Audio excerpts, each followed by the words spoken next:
Good afternoon, and welcome to a brief presentation regarding human resource law that will be pertinent to your role as a leader in this company.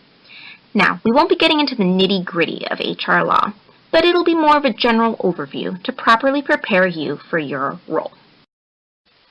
We comply with employment laws in all markets where we operate globally.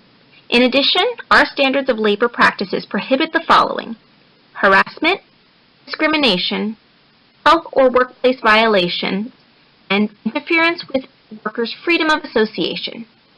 Now, let's take a look at these a little more in depth.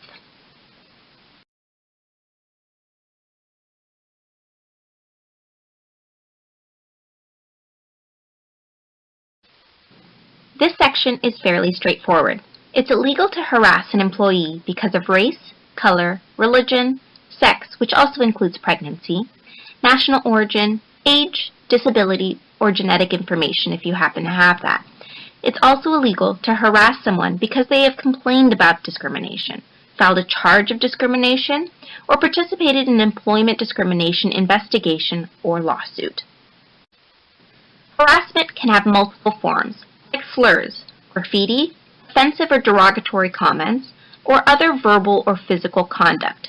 Harassment is illegal if it's so frequent or severe that it creates a hostile or offensive work environment, or if it results in adverse employment decisions, like employment termination.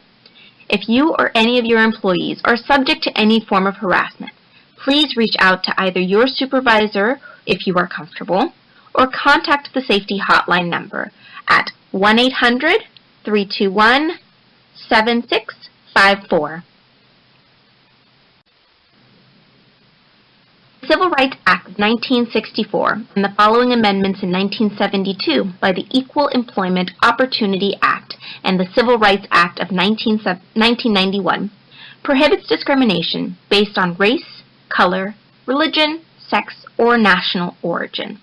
Any forms of disparate treatment, like demoting, firing, harassing, or retaliating based off of discrimination, is illegal under all of these acts. The Americans with Disabilities Act of 1990, which was later amended in 2008, prohibits employers, whether they are private, state, federal, etc., from discriminating against qualified individuals with disabilities in job applications, hiring, firing, advancement, compensation, job training, and other conditions of employment. You're more than welcome to ask an individual if they can perform the role. However, we are not permitted to ask what the disability is. The Occupational Safety and Health Administration Act is responsible for establishing, and the administration is responsible for enforcing, occupational health and safety standards.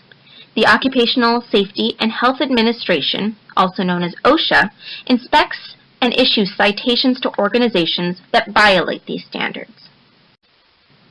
In our work location, please ensure all employees are using chemicals as they should and know where to find the Material Safety Data Sheet, MSDS. Please make sure employees are properly using their personal protective equipment and that all employees are following appropriate safety procedures when operating the vehicles. If something isn't working the way that it should, please pull it out of rotation and get it inspected. Remember, safety is our #1 priority.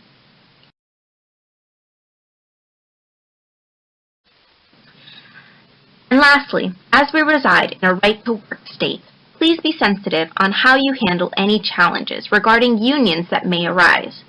The National Labor Relations Act of 1935 and the Taft-Hartley Act of 1947 made it possible to have a thriving work environment that we have now.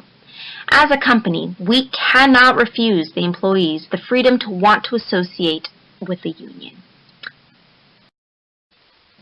For any questions, comments, concerns about anything that we've talked about today, please reach out to our Labor Relations Department within Human Resources, and they will be more than happy to clarify. Thank you so much for your time, and I hope you have a wonderful rest of your day.